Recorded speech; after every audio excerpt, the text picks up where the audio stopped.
Nous sommes ici aujourd'hui pour célébrer la 164e cérémonie du haut de forme au port de Toronto. C'est une cérémonie historique qui accueille le premier navire entrant dans les Grands Lacs et dans le port, ce qui est très intéressant et important pour marquer le début de la saison de navigation 2025 ici à Toronto.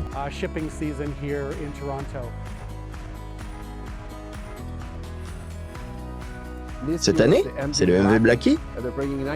Il transporte 19 000 tonnes métriques de sucre à Red Pat, ce qui est formidable parce que j'ai une petite faiblesse pour le sucre.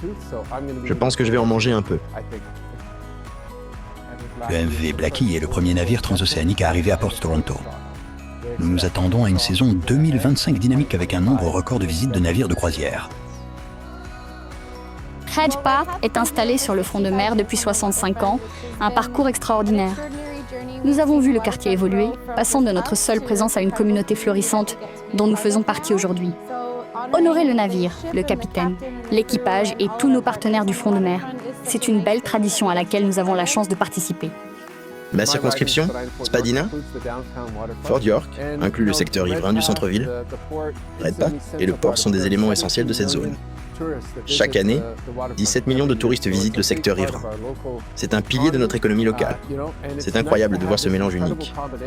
Vous vous promenez, il y a Sugar Beach.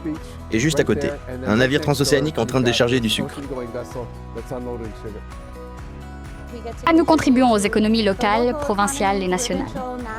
Nous employons des centaines de personnes qui soutiennent leurs familles grâce au travail que nous faisons ici.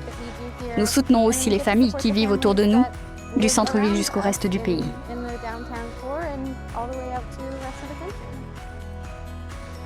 Le port de Toronto est un élément clé de l'économie de Toronto et de la province de l'Ontario. Il génère près de 500 millions de dollars d'impact économique et de nombreux emplois dépendent des navires qui accostent ici chaque saison.